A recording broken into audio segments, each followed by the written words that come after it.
Hello and welcome to the first of an exciting and important discussion series. My name is Nino Cara. I'm the founder of Electric Autonomy Canada. And over the next 6 weeks, we'll host panel discussions with leaders from across the battery and automotive sectors to explore the potential for a national Canadian electric vehicle battery supply chain. I'd like to thank our presenting sponsor, Invest in Canada.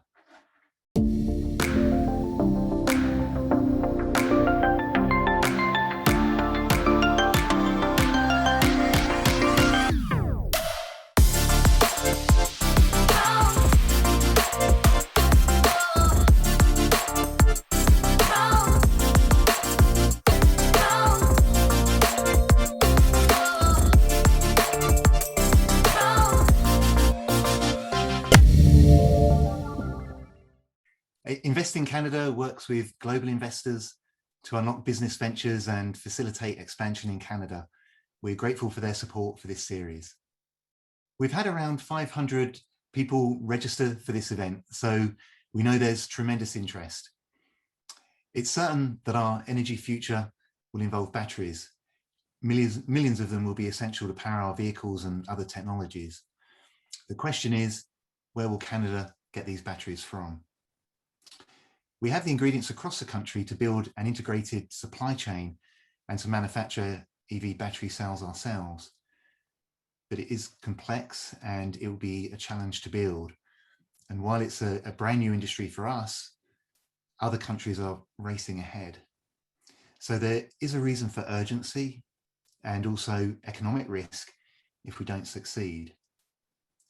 So to unpack this topic in this first episode, a national overview, I'd like to welcome and introduce you to our expert panelists who are going to help set the scene for this important discussion. They are Ben Sharpe, Senior Researcher and Canada's Regional Lead at the International Council on Clean Transportation, which provides technical research and analysis of environmental policy in the transportation sector. Sarah Houde, CEO, Propulsion Quebec, Quebec's industrial cluster for electric and smart vehicles. Daniel Breton, CEO, Electric Mobility Canada, the national membership-based organisation dedicated to the advancement of e-mobility. And Josh Nye, Senior Economist at RBC Economics, which provides economic forecasts and analysis for one of Canada's largest banks. If you have questions for the panelists, please submit them to the Q&A throughout the discussion. You'll see the button in the bottom right-hand side corner of your screen. And we'll get to as many of them as we can. Panelists, it's great to have you join us here today. Thank you. Thank you, Nino. Terrific. Well, let's kick things off. And Josh, could you explain what makes Canada's EV battery value chain so unique and what the financial argument is for having a national supply chain strategy? Yeah, well, first, thank you very much for the invitation today, Nino. When we were starting to do our EV research, we certainly found Electric Autonomy's resources very valuable. And I think this is going to be a great series of panels, and looking forward today. We've got a great group here. We certainly relied on the research of a number of these other panelists when we were doing our EV work. And maybe I'll just start by saying, why we were looking at EVs, because this is not really our bread and butter. We're more of a broad macro shop. But we were looking at trade issues. We ended up writing a report called Trading Places. And some of these issues that predated the pandemic, like concern about over-reliance on imports from certain countries, concerns about supply chain security and national security, and then also this race between the US and China for dominance in advanced manufacturing and a number of the technologies that are going to power growth over the next decade.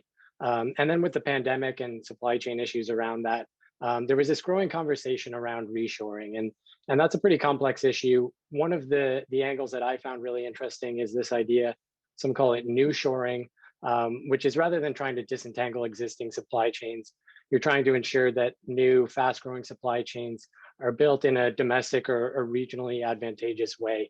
And that's really where EVs came into it. I mean, this is a very fast-growing industry. A lot of potential to shape these supply chains, and you're seeing countries around the world trying to do that to their advantage. not just in the manufacturing, but in the technology around these batteries, which, as you said earlier, has some other clean tech applications beyond EVs. So it's an important area, and it's one that the US is focusing on as well, increasingly under the Biden administration. About $174 billion of their $2 trillion infrastructure plan is set to go towards EVs. So that's a really great opportunity for Canada as a key trading partner of the US. And it's really an interesting supply chain, because in some sense, it's really just an evolution of the existing auto supply chain in which we're well integrated here in North America. But also, a lot of the value in EVs is sort of outside that existing supply chain, particularly in batteries. And, that's an area that we really need to be able to exploit. And I do think Canada is well positioned really to insert itself in each aspect of this EV supply chain, from extraction and refining of metals and minerals, to battery production, which is energy intensive, and our clean electricity resources are great for that. And then all the way down to the R&D that goes into this battery technology. So I think we have really great potential there.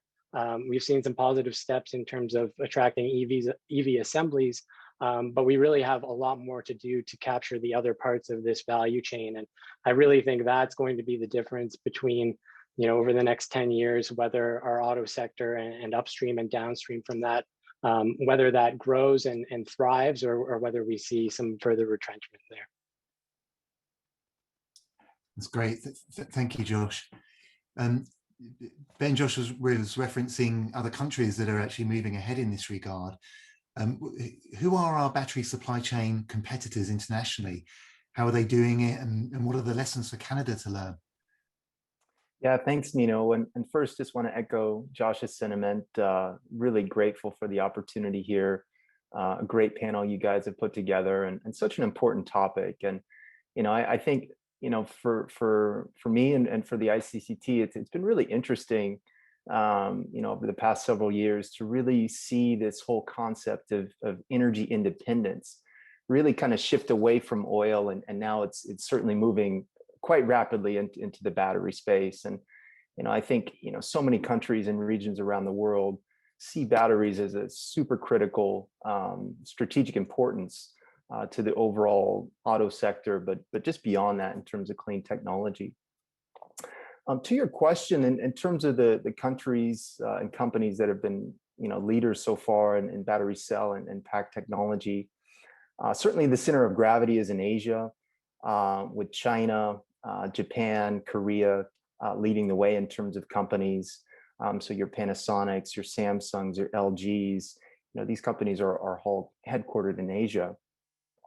But in terms of what regions that are most interesting to us, we've been really following the market in Europe quite closely. It's been really exciting, both for colleagues over there as well as for us, to see the real emergence over the past several years of battery capacity there. One of the most important developments, I think, on this front has been the European Battery Alliance, which is a consortium of industry and government and academia. And it's really set forth a really bold vision for Europe to more or less become self-sufficient in terms of battery technology by 2025. And it seems like they're well on their way to do that. Just to put into context some of the investments that are happening there, actually in 2019, investments in Europe were around 60 billion in electric mobility and battery technology versus about 20 billion in China. So you can just kind of see that Europe is really quickly becoming a really important market and an investment area for industry. And I think it's a really great blueprint for Canada and the US by extension to follow that blueprint in terms of attracting investment, but setting long-term goals for industry and really matching that with actions. I'd be remiss if I didn't mention a really excellent report by some colleagues at Clean Energy Canada. A couple of weeks ago, they released a report that speaks to this issue about building up the battery supply chain in Canada. I'd really encourage all of you who haven't seen that to go check it out. I certainly don't want to steal their shine, but one of the major points in terms of recommendations for that is to build a North American battery alliance, very similar to what's happened in Europe. And I think we're certainly in full agreement that you can't overstate the importance of having really strong federal leadership in terms of driving the agenda and setting an overall vision and action plan that Canada can follow through with. Excuse me, awesome, Ben. I love the idea of a North American alliance. Sarah, one of the arguments is that it's best to compete on a province by province basis. Is there an advantage in an integrated national strategy? For example, if markets are left to themselves, doesn't that mean letting companies decide where they locate? Mm-hmm. Thank you for the invitation, and thank you for putting this panel together. Definitely, just like Ben mentioned before, this report, this clean energy report, which we contributed in, is definitely aligned with our position at Propulsion Quebec that we need to build a North American alliance to create a secure, stable, and sustainable supply of batteries for many different reasons. It's as you mentioned, Ben, it's definitely a question of security of energy security, but it's also a great opportunity for economic development.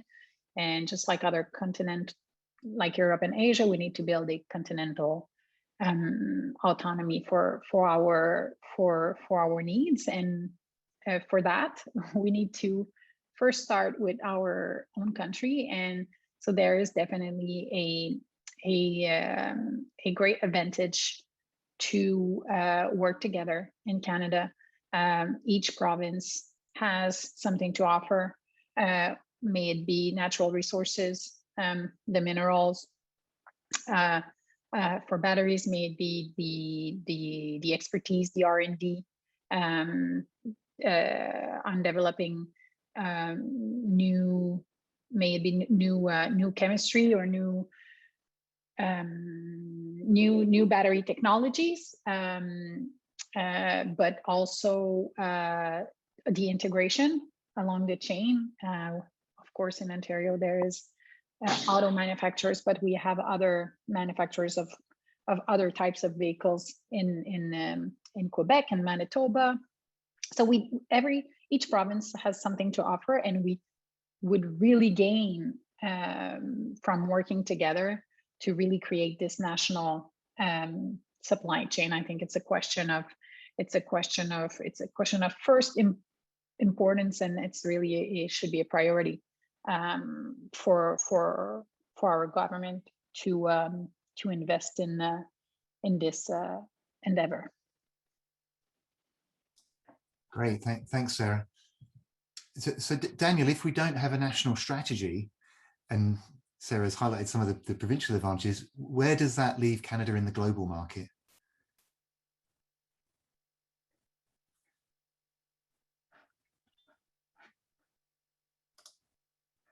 Oh, Daniel, we've just got you on mute at the moment, so. I just unmuted myself. Can you hear me now? Yeah, perfectly. So it leaves us lagging behind, left in the dust, because in the past, Canada has been actually more passive than proactive regarding any automotive strategy for the past 30 years. So what we are seeing is with the Biden-Trudeau agreement is Canada and US working together for strategic reasons. It's not only for the environment. I mean, we talk a lot about the environment, but there are strategic reasons, economic and geopolitical. Like Ben Sharpe said, right now, what we're seeing is that if you look at the 15 biggest battery plants in the world, 96% of them are in Asia, China, Korea, Japan. So to me, a perfect example of that is when you look at Toyota, for instance, who have been making hybrid vehicles for almost quarter of a century now, 24 years. I mean, they don't have enough batteries to meet the demand. and they've been building hybrid cars for 24 years. So if they can't get enough supply and they come from Japan because they've been relying on subcontractors and suppliers for batteries, what does that say about EVs built in the US, EVs built in Canada, EVs built in Europe? So Europe has understood that. So that's why they made a very important shift over the past 2 or 3 years. But to tell you the truth, what I find really hopeful in Canada is that if we go back 1 year ago, when at the start of the pandemic, no one was even talking about an EV strategy or EV battery strategy or battery supply chain. I mean, there was no such talk in Canada on the federal level. So now discussions are really evolved quickly over the past year. But now we have to act on it. So what I can see from the federal government is a lot of interest, but they want to hear what us, the experts, have to say, how we can put that together, working together across the country and with the US.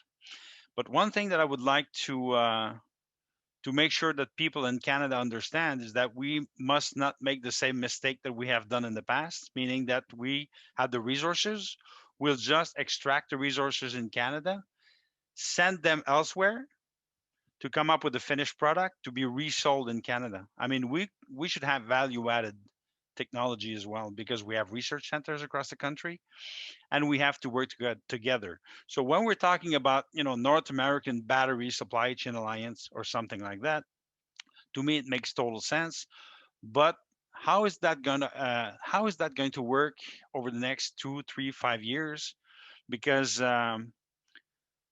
we tend to think about EVs and battery technology and minerals and metals, critical minerals and metals, as if they were really important for renewables, really important for EVs. But actually, all this goes back to the military who alerted the federal government, the US federal government, a few years ago, saying, well, if we don't wake up really soon, the Chinese government will have such an advantage over the US regarding the military sector that we will have really strategic problems. So looking at the big picture, there are very important strategic geopolitical implications for Canada and the US to work together so that we can build an EV and a battery supply chain. Yeah, I think you've put the supply chain security very much under the spotlight with those comments. Thank you, Daniel. So Josh, Daniel touched on R&D. If we don't actually make the batteries here, what are the implications for Canadian R&D, innovations that are born in Canada but don't always stay here? Yeah, there's an interesting parallel to what Daniel just said about wanting to not only extract these metals and minerals, but to provide value added in terms of battery production. And there's a parallel on the R&D side. And when we're thinking about this supply chain, we shouldn't just think about the tangible side, the assemblies, the battery production, the metals and minerals extraction, but also the R&D side, the software, the AI that's going to power that software, and the battery technology that will underpin these vehicles. And Canada's made some great strides in that area. We've got a group of researchers at Dalhousie University that partners with Tesla. I know that's been well covered by Electric Autonomy. GM, for instance, has over 1,000 engineering staff here in Canada. It's their largest engineering group outside of the US. And we've got people doing AI research in clusters throughout the country. So we've got some great human capital.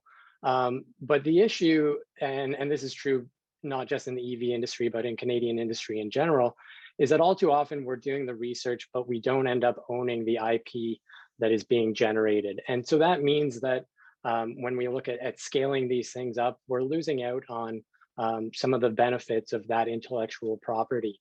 So just as a sort of high level example, Canada produces slightly fewer than 2 million vehicles per year, passenger vehicles.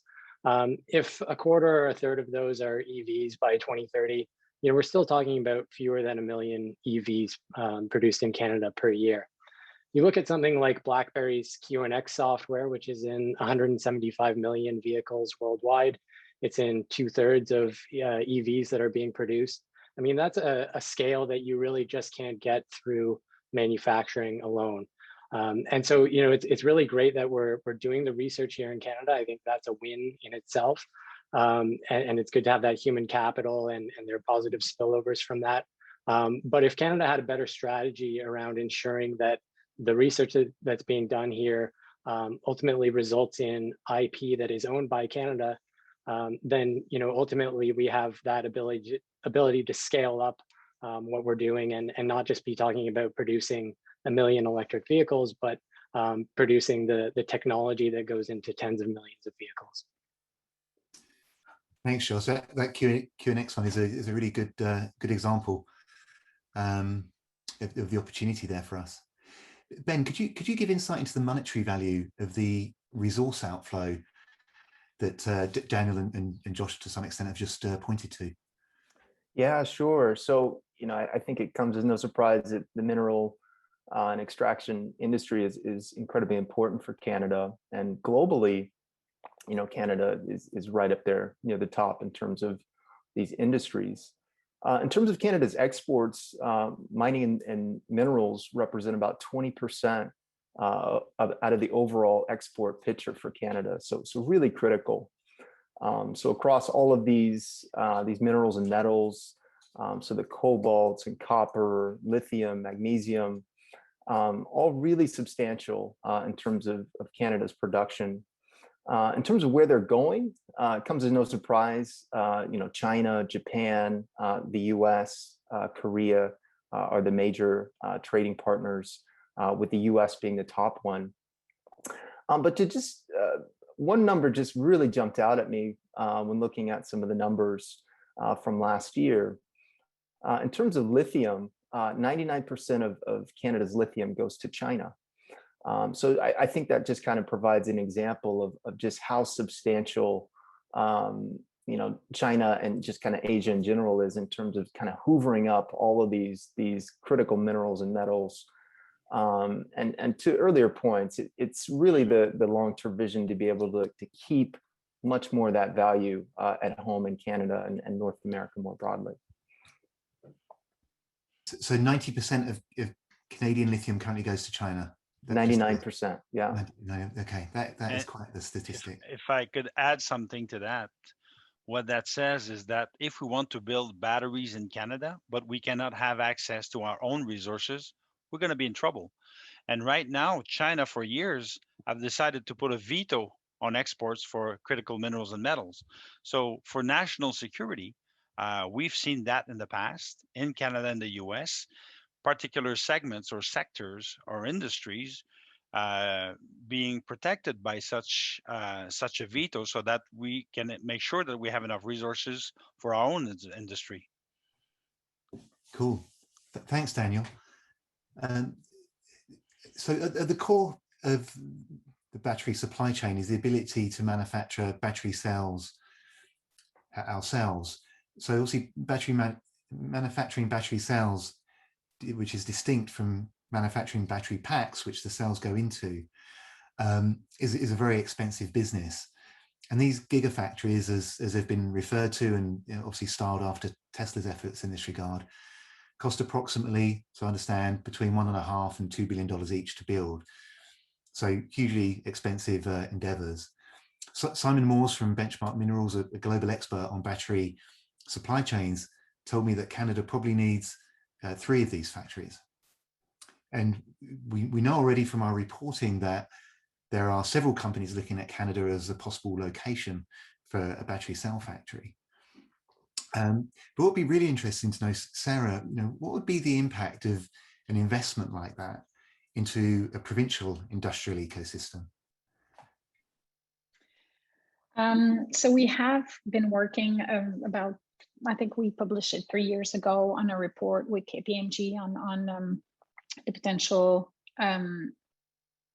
of the battery, of developing the battery sector and the impact that it would have on Quebec's economy. And the government of Quebec has then continued the research on the potential economic impact. Of course, as we know, we are expecting the EV market will grow exponentially in the next year. It's expected to grow by be multiplied by 26 by 2030. So batteries will be needed, and then there's also a market for the recycling of batteries. We have not touched upon that, but that's also something that's very interesting. This could bring as much as 25,000 jobs to Quebec and bring about 7 billion investments in the next year. So it's a very, very important boost for the economy. Of course, it would need some public investment as well, and these numbers are just for Quebec. As all my colleagues mentioned, I think there's also a great potential for the auto industry in the US to redevelop around just mostly promising markets, and as we know, the value of a car in an EV is a lot in the battery. So it's definitely a very interesting path to valorize our minerals and natural resources, but as well as our patents and has been developed in Nova Scotia, but in Quebec as well. So it's not just an environmental issue, but also an economic development issue. And in terms of the recycling of batteries, which we haven't really touched upon, I think we also have a very, very interesting developing market in Ontario. There's also a company that has developed a very interesting technology. In Quebec as well, we have a company that has developed a very interesting technology for recycling batteries, which would allow us to reintroduce those minerals within the production of new batteries in a logic of circular economy. So the only issue here will be to centralize and attract a great number of batteries in the next years to really justify the development of those facilities. But I don't really think that this will be a major issue organically with the right regulation. And this could be done and has a very, very, again, very interesting effect on both provinces' economy. Thanks, Sarah. It's good to hear you put some numbers around some of the impact, some of the economic opportunity around it, around obviously this system. Daniel, in the federal budget, the Net Zero Accelerator Clean Tech Fund was increased to $8 billion. Can you explain this fund's relevance to these battery supply chain conversations?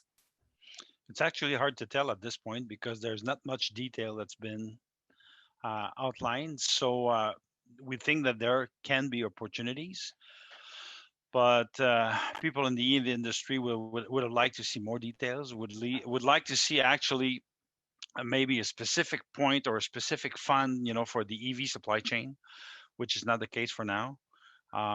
So we are very interested to hear more details from the federal government regarding how this money will be used. And right now there's a threshold which we find can be a problem because companies have to be able to put up $10 million, and many SMEs cannot put that much money. And we've seen that as a problem in the past with an older fund from 2009, where you had to put up even more money, and where only the big OEMs could get some money from the federal government. So that can be an issue. I think that there are some opportunities there, but to say what are the details, how can we apply? I mean, a lot of this is not clear for now. Thanks, Daniel. Sarah, if I can come back to you, if we're making EV batteries here, we're going to need to sell them to vehicle manufacturers or OEMs.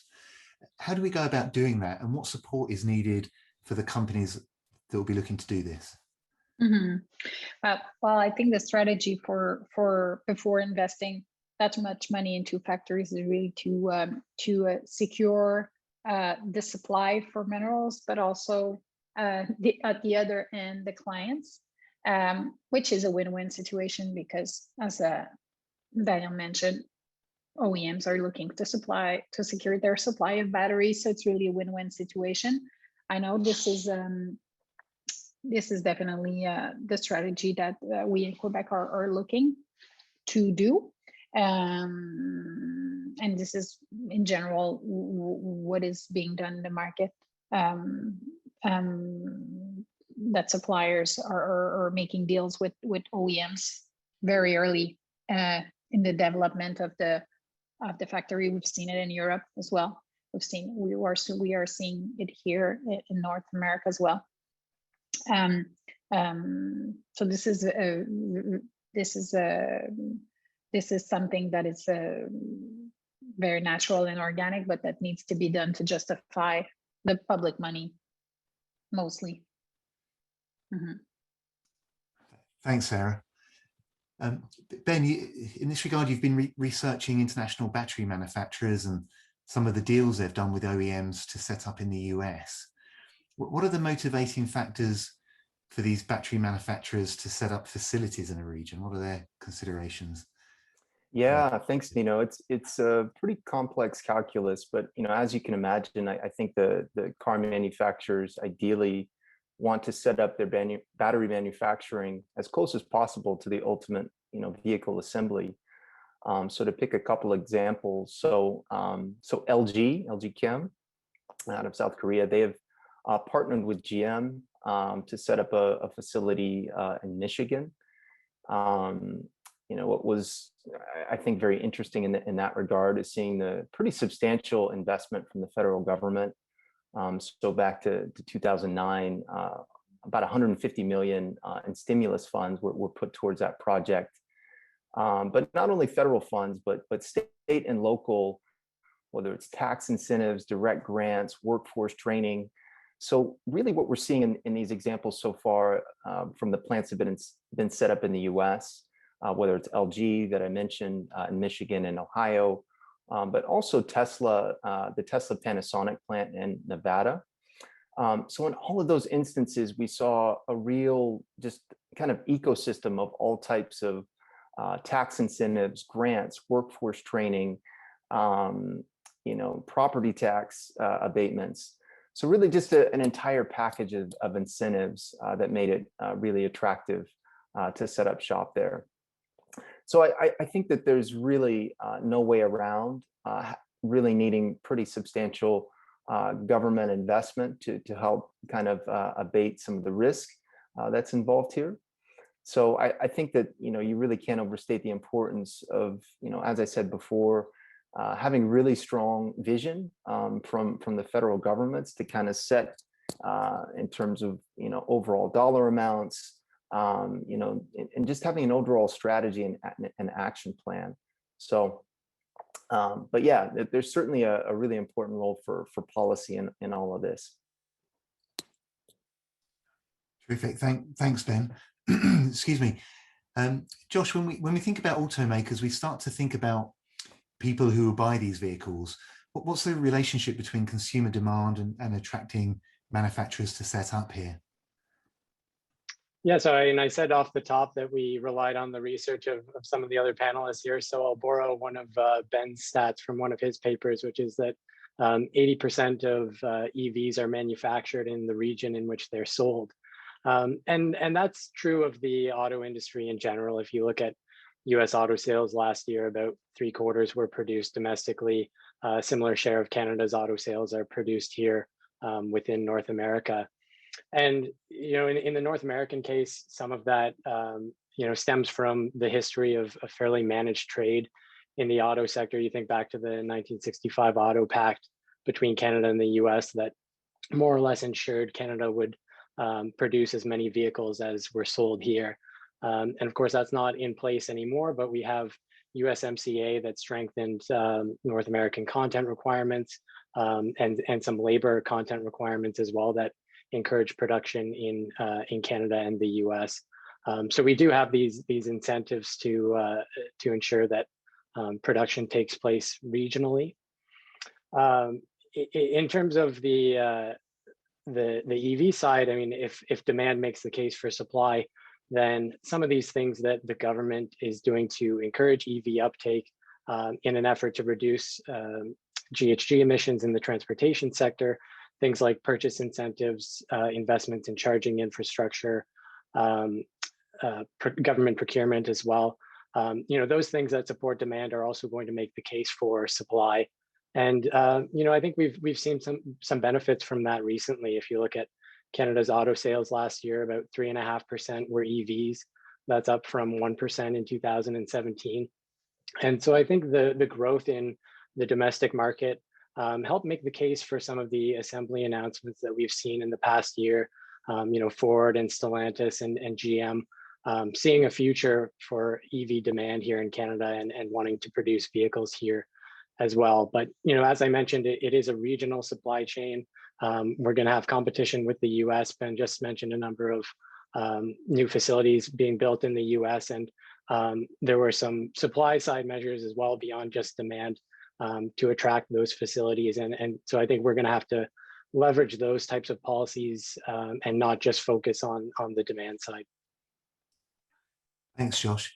We've got a solid bunch of questions coming in, so we're going to start addressing some of the questions from the audience. And first of all, Sarah, I'd like to, you're referencing recycling, and obviously how we handle these batteries at end of life is obviously part of the chain. And this may be something that Ben may have insight on as well. Are there any lessons that we can learn from other countries at this stage when it comes to recycling? Yes. The European Commission adopted a regulation for the collection of batteries and also the emission. There's a whole lot of regulation that the European Commission adopted. So they adopted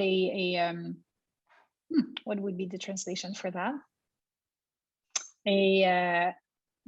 Extended manufacturer's responsibility. Would that work? I'm sure I'm close from the exact terminology. So they have decided to implement that, which we also recommend at Propulsion Quebec. Following our study, actually, we looked a lot at what Europe did, and we think that we, along with other states, neighboring states or provinces, should adopt something like that, which would not really have an impact, a significant impact, about 1% on the price of EVs. So this is an argument that people that are against this regulation often identify as being an obstacle to the adoption rate, but it's really not. It's just about 1% of the price. It would be about $400 on the total price.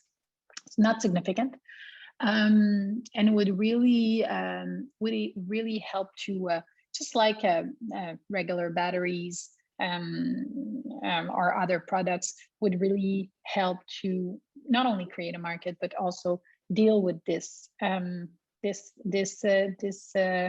product that really needs to be dealt with. It's dangerous. It's environmentally can be a problem if it's left into the wild. So it really needs to be. It's an issue that needs to be tackled, and European countries are a good example of what can be done. Thanks, Sarah. I don't know if anybody else has any other comment on any other benchmarks internationally on the recycling side, but I'll move on to take another question from the audience. And Daniel, given that we're currently behind the US and Europe in investment in cell manufacturing, how can we help? Sorry, how can we level the playing field so we're not always playing catch up? That's a good question. Actually, as Ben mentioned, investment in battery technology and battery manufacturing in the US started in 2009 because there was the financial crisis, but also the fact, if you remember, that GM and Chrysler were in trouble. So that's when the Obama administration said, okay, we'll help you guys, but in return, you have to invest in EV technology and research and development. In Canada, we helped GM and Chrysler, but we did not ask anything like that in return. So what happened is that some of that research facilities, some of those investments were sent to the US. So this was a missed opportunity 12 years ago. We don't want to do the same mistake once again, because if we don't decide to invest right now and massively in EV technology, EV batteries, EV plants, we'll miss the boat, and there won't be a third chance, because right now everybody's investing a lot of money very quickly.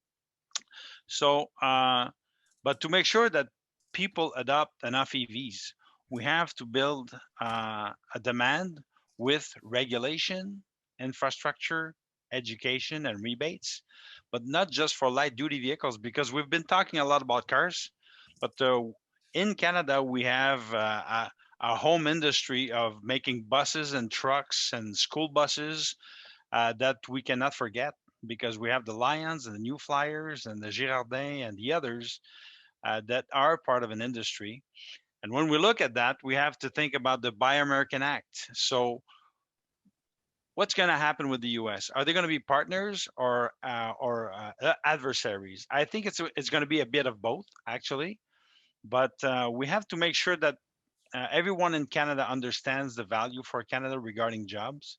One of our members is Unifor, many automotive sector workers, and they see that there is an opportunity. If we miss the boat this time, I mean, we went from fourth biggest manufacturer of cars in the world 20 years ago to 20th. So if we keep going that route, there won't be an auto industry 20 years from now in Canada. So we don't have much of a choice. We have to invest massively, whether it's on the federal level, the provincial level, but with procurements, like Josh said, we have to make sure that our procurements make sure that we build and buy our own products, whether it's at the federal level, school boards, municipalities, cities. If not, I mean, I think we'll be left in the dust. The time is now. We don't have time to waste. Thanks, Daniel. Josh, a question for you. Can Canada hope to be industrially competitive, excuse me, with other jurisdictions in terms of production costs, which will remain an important sourcing criteria for OEMs, brackets, without being inundated with government incentives? Yeah, I mean, if you look at the past 10 years of Canada's auto industry, you know, we haven't really been moving in the right direction. We accounted for, I think, 70% of North American assemblies in 2010, and we were something like 11% last year. So there's certainly been like a gravitational shift in the North American auto sector down toward Mexico and the southern United States. I think it's sort of an open question to what extent that shift has sort of played itself out and we've reached an equilibrium. I think there are some signs of that. And then some of the investments that we've had, or the announcements we've had in terms of converting existing assemblies into EVs, you know, I think are positive in that regard. In some of the other aspects of the supply chain, like metals and minerals extraction, certainly Canada is going to have a challenge in terms of competing on cost. And that's why we think that, you know, we have to look at sort of other selling features of Canada's mining industry, like our ESG credentials, selling ourselves as a secure producer who follows environmental and social regulations. So I think that's going to be an important aspect of selling ourselves and gaining a piece of that EV supply chain. Thanks, Josh. So just to take things a little further and just to open up the conversation to just openly to the group, I'm interested if you know, our panelists here feel that we can trust the path of a North American EV battery alliance. Should we not absolutely target to produce the entire cell from Canadian raw materials to the final product? So is your question, should we aim for from A to Z on batteries, or should we maybe partner with the US? Is that what you're saying? Yeah, should we have the whole, should Canada have its entire ecosystem? Mm-hmm. Or should we be somewhat, would you be happy for us to be interconnected with the US? I'd Well, be very happy. I think that'd be great, but I'm not sure. I'm not sure it's going to be easy, but I think that would be the best solution to have a continental deal. Like Sarah, Ben, and Josh said, I think it's the best solution for us. I mean, US is such a is such a huge market that it's like the elephant, you know, besides the mouse. We're the mouse, they're the elephant. So we want to work with the US. We want to make sure that, and we see with the Biden Trudeau agreement that there's real historic opportunity. I'm sorry, Sarah, I interrupted you. Well, I was about to say that this is, I think, the ultimate goal, but there might be steps along the way. So we might be working on precursor and components, and then rise to the battery cell. Still, I think being manufacturers of components would still be super interesting in terms of of manufacturing here what has the most value, and as you mentioned, Daniel, not take our mineral resources and just add absolute no value. I think it would be a great added value, but I think we should not stop ourselves here, and we should really aim for the top and see it as a path with different steps, but we should not give up from the beginning, just being like, oh, this is too big. This is going to be too difficult. This is too much of a big project. I heard that a lot. I was hearing that more at the very beginning, that we were dreaming and this was completely out of touch. But I think that people are now seeing that it's absolutely not only possible, but essential. But yes, we can see it as in a more progressive path.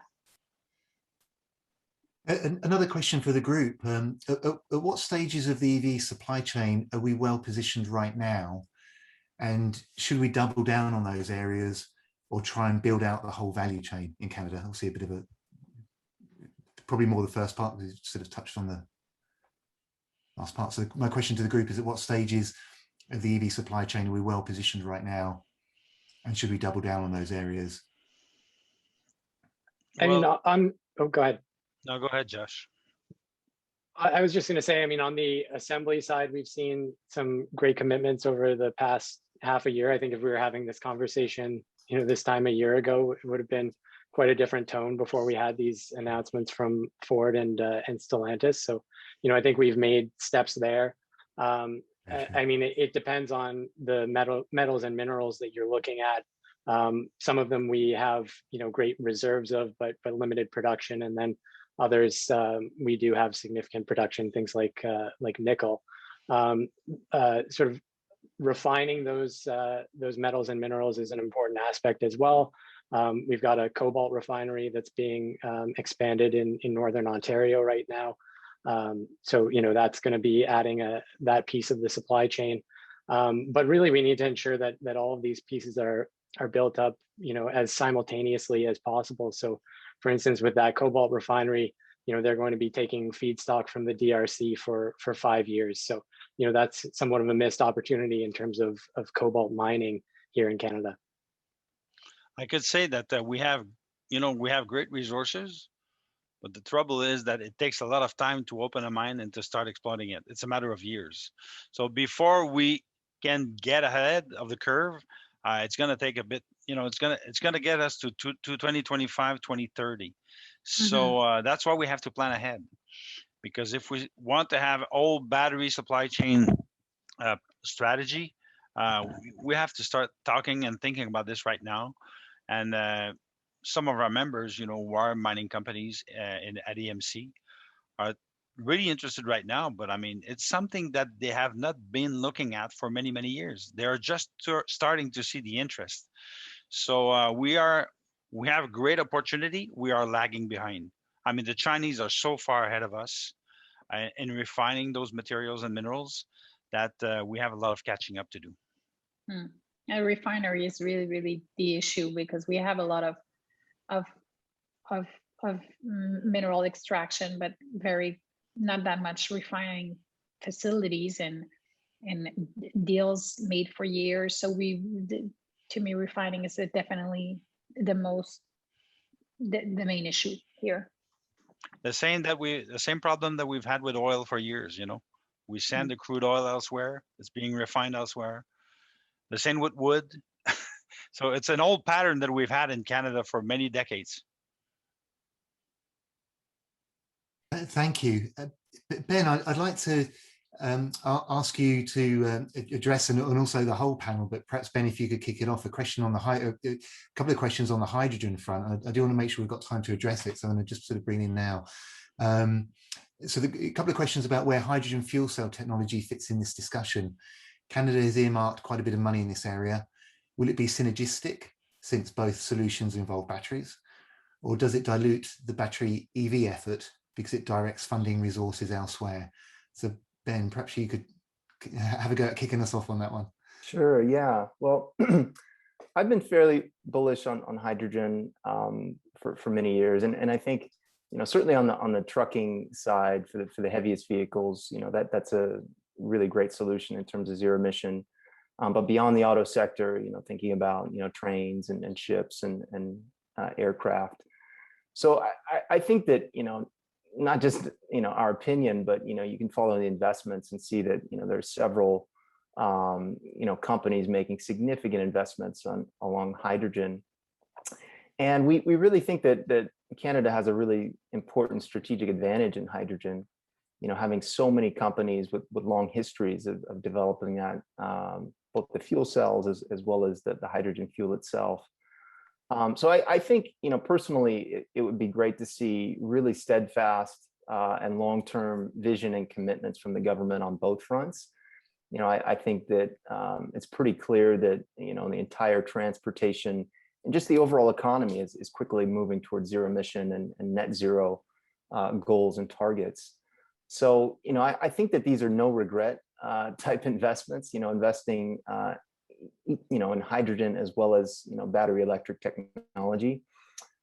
So I think it really is going to require action, and this is something that we've all been saying, but we've seen a lot of interest and some early investments from the federal government, but I'd really love to see it go much further in terms of building out a really detailed action plan. And saying, in 5 or 10 years, this is where we want to be, and this is how we get there. And just to quickly return to an earlier question, I certainly think that, there's no way of getting around having to partner with the US to some extent. It's such an important trading partner for Canada. But, as the resident US citizen on the panel, I definitely, the politics here can get a little squirrely, to say the least. And so I think that it's very important that Canada has some protections, uses really smart policy to be able to set Canada up to not be, solely dependent on the US or a partnership with the US to achieve its long-term goals in terms of battery manufacturing and hydrogen. Yeah.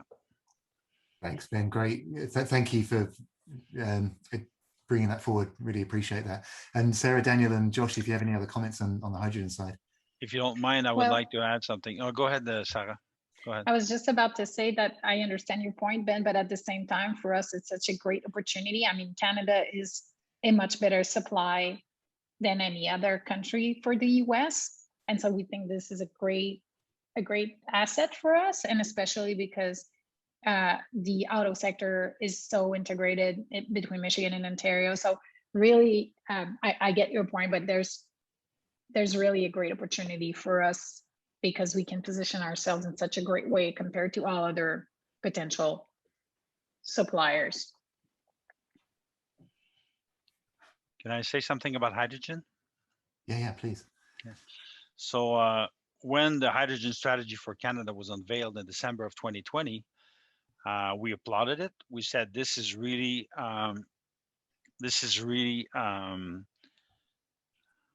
something substantial that can really be complementary with what should be an electric mobility strategy for Canada that we don't yet have.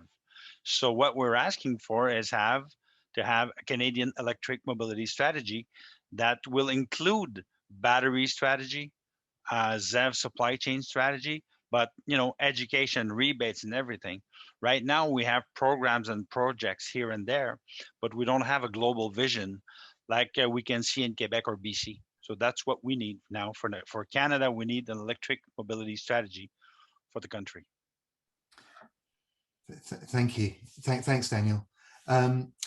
We're just getting close to time. I do want to acknowledge that we have received a lot of questions about recycling, which we're not going to be able to address here today, unfortunately, but we do have a dedicated panel on recycling in July. You can see the date on our website, and I would encourage you, we will record those questions and make sure we include them in our prep for that recycling session.